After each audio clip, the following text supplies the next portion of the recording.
Dear friends, before we set sail on this new voyage, I invite you to settle into your favorite corner, perhaps with a blanket over your shoulders or a warm cup in your hands. The story begins. Close your eyes.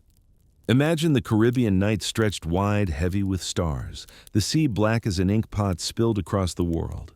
The brigantine hushed saint moves quietly, her hull slicing the swell like a knife through cloth. From a distance, she looks like any other ship of her size, a shadow among shadows. But if you were close enough to hear, you would notice something strange. No voices, no shouts of orders, no curses, no laughter, no songs of drunken sailors carried on the wind. Only the creak of wood, the snap of rigging, and the hiss of waves along the bow. The crew of the hushed saint works in silence, every hand moving as if part of a machine designed by ghosts. Their mouths are scarred, their throats burned. Once, long ago, they sang, argued, and prayed, but their tongues were taken by Spanish decree, cut from them as punishment for piracy. Since then, silence has been their companion. At the quarterdeck stands Captain Cade, a man whose presence is louder than any voice. His eyes sweep the ship like blades of steel. He rules with gestures and with fear, the only one who still commands with words. To the crew, his voice is both whip and chain. Among those silent figures moves Mara, the navigator. She does not need a tongue to speak to the sea. Her hands trace constellations, her eyes measure currents, her chalk scratches swift lines on slate. She is the one who reads the world when others can only endure it. Beside the wheel is Abel, the helmsman. His hands are as steady as carved oak, strong enough to hold the ship against any storm. He wears no cross on his chest, but there is faith in the way he grips the spokes, faith in the horizon itself. Tonight, the air is thick, heavy with the promise of weather. Clouds gather like bruises along the edge of the world. The crew glances skyward but says nothing. They never say anything. Their language is in knots, chalk, and glances. A lantern turned twice, a rope tied the wrong way, a piece of chalk hidden beneath the rail. These are their words, and beneath those hidden words, another meaning grows, a hunger, a plan, a secret carried in silence. The crew has lived too long under Cade's shadow. They have felt the sting of his hand, the weight of his betrayals, the emptiness of his promises.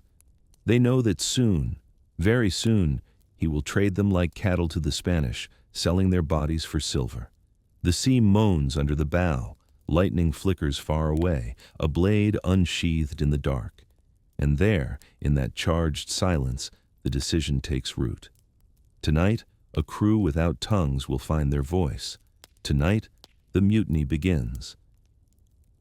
The year is 1717, when the Caribbean smells of sugar and smoke, and maps are half-truths that salt keeps trying to erase. The hushed saint is a Bristol-built brigantine with lean lines and quick feet, a creature made to outrun mistakes. Her deck is scrubbed pale, her guns are modest but hungry, and her rig sings even when the wind is only thinking about work. In daylight, she looks almost honest. At night, she's only shadow and will. Once, her crew spoke. They wasted words on songs and curses, bargained in whispers over dice, shouted oaths to gods who never signed their names. That ended on a hot morning when a Spanish magistrate read a verdict from a silver-edged paper, and soldiers went down a line of kneeling sailors with knives. The tongues of the crew were taken by decree, not for justice but for caution, because fear is always frightened of echoes. The scars healed. The silence did not. Cade found them some months later, starving on a sandspit, their old vessel stove in and bleeding tar. He came with water, rope, and the kind of smile that hides arithmetic. He brought them aboard and made them his, not with chains exactly, but with the debts a drowning man owes to the hand that drags him out. He likes the story told that way. A rescuer, a captain, a man who gave strays a flag and a wage. He keeps the Spanish decree nailed in his cabin like a hunting trophy, a reminder that power can be written in ink. Mara learned to speak to the ship when words failed her. She sketches currents with a chalk nub, dots the margins with small stars, and reads the swell as if it were a folded letter. When she puts her hand on the rail and closes her eyes, you might swear she can feel islands hiding below the horizon. In another life, she would have spent evenings under a lantern telling children why the North Star does not move, why the moon tugs at water like a stubborn ant. In this life, her explanations are clean lines in the angle of her chin. Abel stands by the wheel and trades breath with the wind. He is not loud, not even when he could be, which is often. The ship behaves for him. His hands are dented by rope, his shoulders by weather. When a squall comes, he braces in a way that tells the crew without a single syllable that the worst of it will pass, that the bow is a promise and promises hold.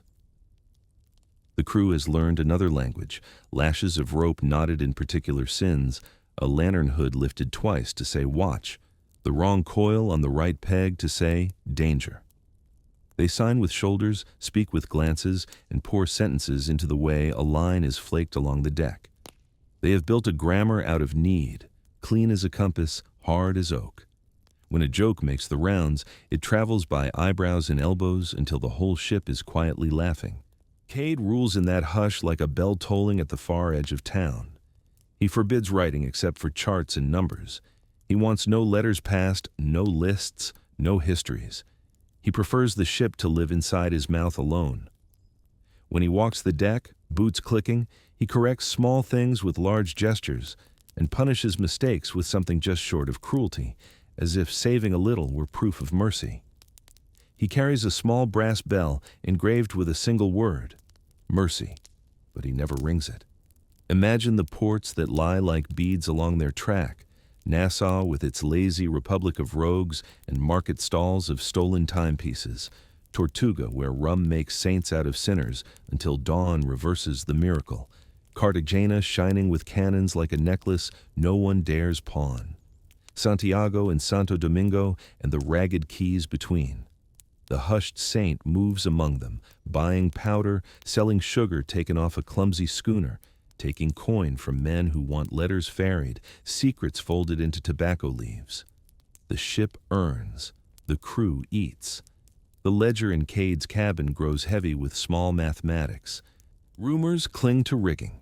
Spanish plate ships broken by storms, sandbars with more silver than sand, an admiral in Havana paying bounties not in rope, but in pardons and patronage. Cade listens to such rumors with a face that looks like weather, deciding whether to break. He has a gift for turning wind into coin. He has a hunger that doesn't end at coin. On a breathless afternoon, Mara opens a Dutch atlas to oil its tired spine, and a thin slip of older paper whispers out. Ink gone brown, island sketched like a teardrop, a mark set like a nailhead, a note in cramped Spanish about a well of silver and a prayer paid with stone. She presses the paper flat with her palm and feels the ship change under her feet as if an extra heartbeat has woken in the wood. She does not hide it. She does not hurry. She takes it to the quarterdeck where charts are supposed to live. Cade's eyes find it, and something hard glitters there. He grins, small and private. A new course is written into the log, east by south toward the Mona Passage. Abel trims the sails a touch, nothing that would make a landsman notice. The crew feels the shift in their bones. They do not cheer. Cheering is a sound. But the air tightens around their work like a belt another notch in. A man scrubs the deck with more care than necessary. A woman rebraids a line that already held. The idea of treasure does this to people. It makes them tidy, as if preparing a house for company. When dusk pools in the scuppers, a patrol boat lurches out of the heat haze and sidles near, men in faded uniforms lifting hats as though politeness were a net. They share news for a measure of rum and an old chart for a look at Cade's compass. Their lieutenant speaks too easily about Havana's appetite for sailors, how a governor buys crews the way merchants buy beef, by the pound, by the dozen, with papers to make it tidy. Cade listens. His smile thins to something like a blade's edge. He thanks them with a cut of salt pork and a warning about a reef that isn't a reef. The boats part, drifting backward into their proper stories. Below decks, the crew sits shoulder to shoulder where the lantern smokes and the smell of tallow masks the sweat. No voices. A game of bones clicks soft as rain. A child's carved dolphin passes from hand to hand, a charm, a joke, a promise passed along because promises feel better in motion. Mara scratches a small crescent on a plank and wipes it away with her sleeve. Abel knots a short length of line in a pattern no one uses for anything practical. They are not yet plotting, not openly, but something in them leans. Close your eyes for a moment and breathe the air down there. Salt, resin, damp wool, a suggestion of cloves from someone's pocket. Hear the gentle slop of water in the bilge, the sigh of the hull pressing back against the sea that wants to climb in and stay. Ask yourself, quietly, how long a man can live with his voice stolen before his hands begin to dream of taking it back.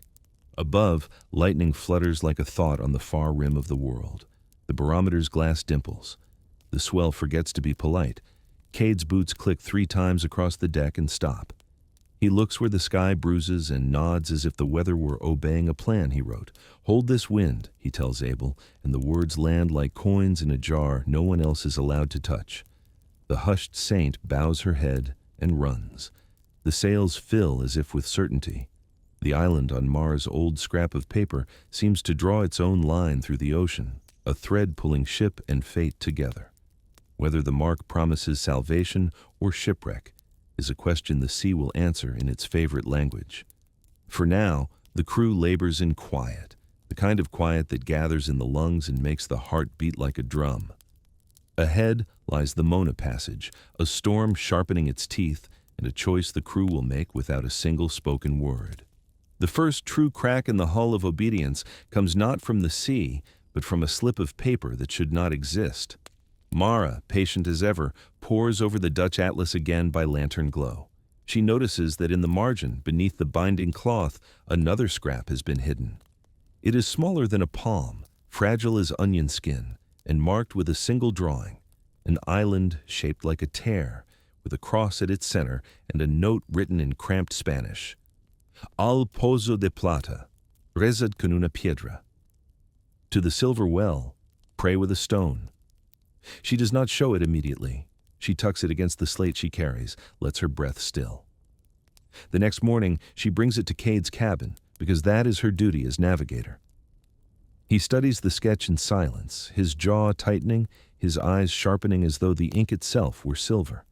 He folds the paper neatly, places it in a box among his private things, and says only, "South by east. The sea is generous to those who believe." The log is altered. The ship turns her nose toward the Mona Passage. The crew does not know the details, but they feel the shift. Men work lines with unnecessary care. Women scrape pots until the metal gleams. Treasure has entered the air, and treasure is a word that makes bones lean forward. Yet a second word arrives, one colder, heavier. On the third day, a Spanish patrol hails them again. Their officer, half drunk and loose-tongued, brags of Havana's market for sailors. He speaks of governors who buy crews like cattle, pardoning their crimes in exchange for lifelong service. He laughs as he says it, but Mara, watching Cade's face from the quarterdeck, feels her stomach tighten. She sees the decision in his smile. He means to sell them. That night, in the dark corner between galley and anchor locker, Mara scratches 3 letters in chalk upon a plank. H-V-N, Havana. She wipes them away before dawn, but not before Abel sees. Later, his broad hand presses hers in passing, rough fingers closing with the pressure of understanding. That gesture is their first oath. The next evening, the crew begins to weave a conspiracy in silence. They gather, not in one place, too dangerous, but in 2s and 3s, passing objects instead of words. A lantern set down upright instead of sideways, a mop leaned against the wrong bulkhead, a spoon balanced on the rim of a barrel. These things mean, we are planning. We are not alone. In a shadowed corner, Abel demonstrates with rope what will be needed. 3 knots to mean wait, 2 knots to mean strike. Mara adds to the code, lanterns hooded and unhooded as signals. The cooks contribute. 2 spoons on the bench means hold steady. Small, simple signs because storms do not give time for poetry. They agree on the moment. Not in calm weather. Cade is too sharp then. No, it must be during the storm already brewing ahead when thunder will cover the sound of their rebellion and rain will hide the blur of motion.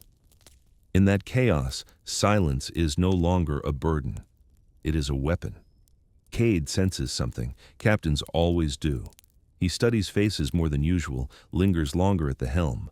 When a sailor fumbles a line, Cade does not strike hard, only brushes the man's cheek with the back of his hand, a warning lighter than a slap, but sharper than any blow. He is reminding them. Cruelty can grow. He still has room to escalate. The crew bends under that reminder, outwardly obedient. Inwardly, the knot tightens. 3 days later, the sky bruises purple, clouds stacking like fortress walls. The wind stiffens with a promise that feels like a threat. The Mona Passage waits, a corridor of reefs and snarling currents. It is the kind of water where a brigantine might vanish without anyone ever knowing why. The signs pass quickly now. Mara marks a half moon on her slate and wipes it away when eyes meet hers. Abel leaves a coil tied backward at the main hatch. A lantern blinks twice where it should not. The silent grammar of mutiny is written across the ship. Cade, unaware of the full script, walks his deck as if it belongs only to him. He does not hear what is already shouting in silence. That night, when rain begins like spilled rice and the sails shiver under sudden wind, Mara glances once at Abel. He nods, slow, deliberate. The first signal is ready. The storm is here, and with it, the mutiny. The storm arrives like a curtain torn across the sky. Rain slashes the deck, the sails thrash, and the timbers of the hushed saint shudder under the weight of heaven's anger. Lightning claws the horizon, and thunder answers like iron gods beating drums. The world has become a stage where only silence and storm are allowed to speak. It is the moment the crew has been waiting for. The first lantern hood drops. Be ready. A flash of lightning washes the ship in white, and every face is carved from stone. Sailors move in pairs, not faster than usual, not slower, but each motion carries intent. A capstan handle is laid across the deck. Now, a helmsman might trip on it if he does not know. Abel steps over it cleanly, seizes the wheel, and braces his great frame. His hands bite the spokes, and he holds the brigantine steady while his eyes fix on the storm ahead. Below, the cook sets 2 spoons on the galley bench. Hold steady. Wait. The storm builds to cover them with thunder thick enough to drown gunfire. When the lanterns flare again, the crew moves. Abel slams the wheel hard to starboard, then locks it with a wedge. The ship yaws, shuddering, as the sea growls back. The motion throws Cade off his balance. His boots scrape on wet planks as he whirls, shouting commands that no one obeys. Mara slips from the shadows of the companionway with a pistol stolen from Cade's own locker. She is drenched, hair plastered to her face, but her hand is steady. She does not speak, she cannot, but her eyes burn as they fix on him. Around them, the crew explodes into action. Silent men and women rush the powder store, sliding barrels out like midwives delivering children. Knives flash in the dark, not stabbing but cutting lashings, freeing what must be free, binding what must be bound. One officer struggles. A sail drops and wraps him like a shroud.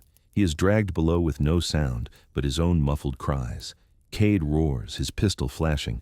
The flint hisses against the damp pan. A spark. No fire. The rain has drowned it. He curses, lunges, and cracks the pistol's butt across a sailor's head. Blood spatters, slick in the stormlight. Cade is strength and fury, a man who believes the ship is still his if only he can remind the crew who he is. Abel meets him at the wheel. Their shoulders collide, the timbers groan beneath them. Cade drives an elbow into Abel's ribs. Abel grunts but does not fall. The wheel shudders under them, the sea pulling like a hungry beast. Mara raises the pistol higher. Lightning turns her into a statue of judgment. The crew swarms. Hands seize Cade's coat, wrench his arm back, knock the pistol free. He bellows, striking with fists and boots, until Mara steps forward and rings the small brass bell from his cabin. Mercy. The sound cuts through storm and thunder like glass. All motion halts. The crew freezes, soaked and panting, staring at the bell. It is the first time they have ever heard it. Mara points the pistol at Cade's chest. She extends her other hand, palm open, the gesture agreed upon. Mercy is given if it is asked, but Cade will not bend. His mouth twists. Blood drips from where he bit his tongue in the struggle. He glares at Mara as if her silence were a greater crime than mutiny. His pride is a blade he would rather fall upon than surrender. He refuses. Abel, still gripping Cade's arm, snarls soundlessly and slams him against the mast. The crew surges forward, ropes in hand. They bind him with a precision born from years of practice, wrapping wrists, ankles, chest, until the captain, who once owned every sound on this ship, is only a man lashed to wood. The storm rages on, but for the crew, it is already breaking. Below decks, barrels of powder are secured under new guards. On the foremast, a lookout lashes a signal lantern in place. 3 quick flares, then darkness, a victory cry written in light. In the galley, the spoons are gathered and wiped dry. Every small code has worked. The mutiny is complete, but the sea is not finished. A lantern appears off the port quarter, then another. A Spanish patrol. Their lights blink in sharp patterns, signaling recognition. If they approach and see Cade bound, the crew will be doomed, taken as mutineers, slaves, or corpses. Mara reacts first. She digs into her coat and pulls out a folded scrap of canvas, a flag she painted in tar, a white cloth with a single black line across it, their new banner, a vow written in silence. She raises it high, and the storm itself seems to pause to watch. Abel throws Cade's trident pennant to the deck. Another sailor cuts it free, stomps it underfoot, and lets it wash into the scuppers with the rain. The hushed saint no longer belongs to Cade. Abel spins the wheel, guiding the brigantine into the reefs of the Mona Passage. The keel grinds once, hard enough to rattle bones, but the ship slides over, alive.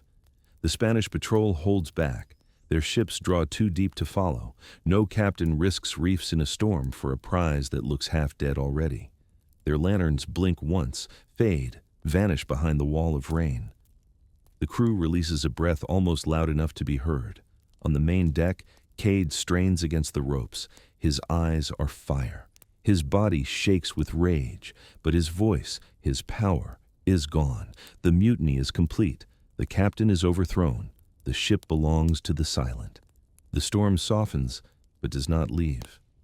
The sea still heaves like a living thing, and rain falls in sheets that blur sky and water into one.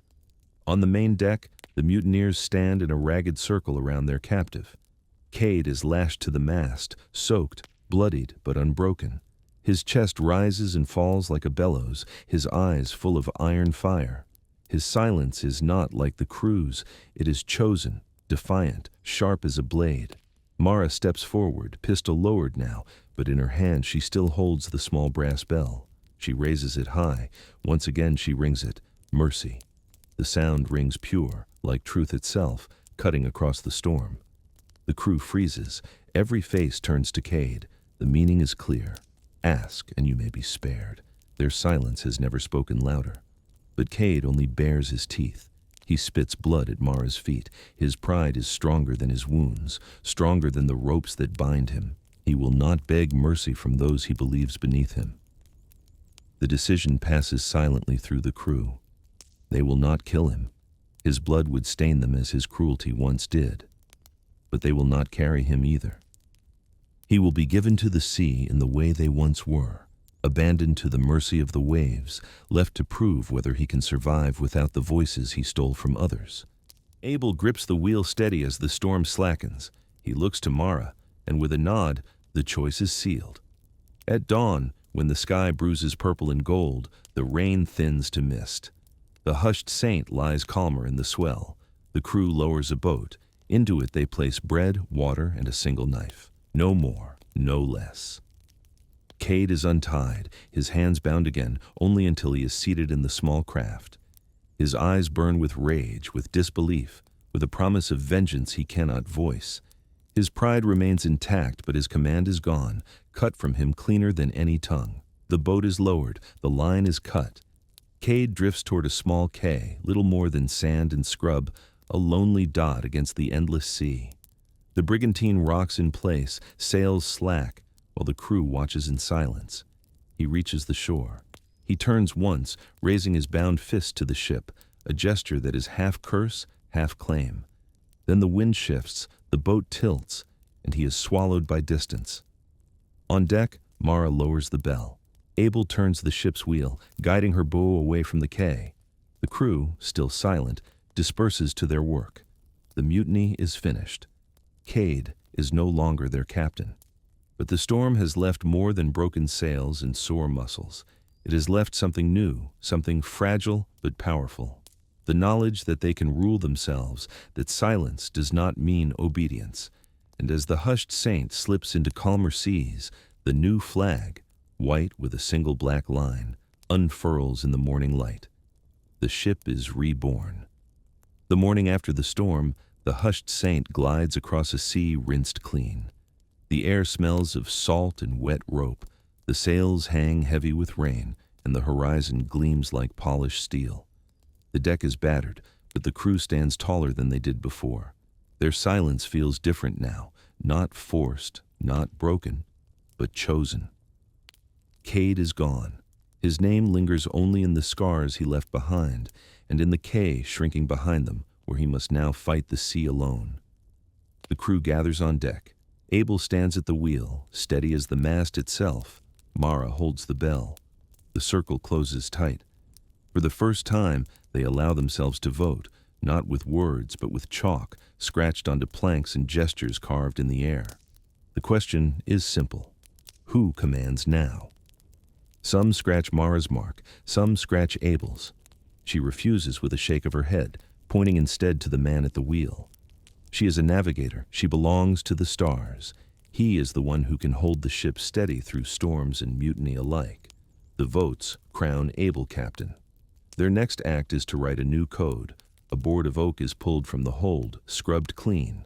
On it, Mara marks short lines with chalk, shares divided by labor, not by voice, injuries paid from the common chest, no flogging, no secret bargains with governors. Mercy is asked by Bell, and mercy is given by Bell. The crew gathers around, nodding in silence. Then, solemnly, they nail the board beneath the new flag. Their laws will hang where Cade's trident once flew. For days, the sea treats them gently, as if approving of their choice. Food grows short, so they steer for the scattered quays near the Exumas. There, in water clear as glass, they dive for conch and net wild pigs left behind by passing ships. In the shallows, they find something unexpected. A silver candlestick tangled in weed. Then a spoon. Then a bowl. The sea has gifted them the bones of a wreck. They return with chests of tarnished silver, plate and beads, a rosary so heavy it must have belonged to a bishop. The well of silver from Mara's map is real. Their first treasure as a free crew. When they reach Nassau, the Republic of Pirates embraces them. Taverns roar with fiddles, and merchants haggle without shame. A Portuguese trader weighs their silver, his eyes gleaming with greed, and pays them less than it is worth. The crew accepts anyway. For them, the coin is only half the treasure. The other half is the proof that their silence has teeth. That night, under the lanterns of a crowded courtyard, the crew drinks together for the first time without fear of Cade's hand. Mara dances with a woman from Eleuthera, foreheads pressed close. Abel drinks rum until he laughs without sound, slapping backs as though laughter were enough by itself. On their wrists, one by one, sailors ink a single black line, their mark, their oath. In the months that follow, the hushed saint becomes a ship with a reputation. Other sailors learn to recognize the flag, a white field with a single black stroke. Some call it cowardice, some call it mystery. But those who sail under it know the truth. It is a vow of memory. They raid when they must, they barter when they can. They vanish into reefs that others fear. They fight storms, hunger, loneliness, and always, when justice must be decided, the bell is rung. Mercy. In Tortuga, a boy traces a line in the dust copying their flag and whispers, "Silence," as though it were a saint's name. In Cartagena, a Spanish patrol reports seeing a brigantine that sailed like smoke, whose crew never shouted, whose captain stared with eyes steady as iron. In Nassau, old men nod when they hear the bell's story, muttering that some ships are born to change the rules. And somewhere, far away, word comes of a man still alive on a barren quay near Guantanamo, living off coconuts and rage. Cade is not dead. His pride has kept him breathing, but the sea has swallowed his command. His silence is different from theirs, bitter, empty, alone. The hushed saint, meanwhile, sails on. Her crew is scarred, tongueless, wordless. Yet they are freer than they have ever been. They have written their own law, carved their own destiny, and learned that power is not in the voice, but in the bond between hands and hearts. Now, close your eyes. Smell the tar, the pitch, the sharp sweetness of rum on the breeze. Hear the bell ring, once, clear, across the deck. Imagine the flag above, white cloth with a black line bending in the wind. And ask yourself, if your voice were taken, if your tongue were stolen, would you still find a way to speak? The crew of the hushed saint did. They spoke with silence, with knots, with chalk, with mercy. And in the end, they carved their names not in words, but in the wide memory of the sea. For in a world of shouting flags and roaring cannons, their quiet oath was the loudest of all.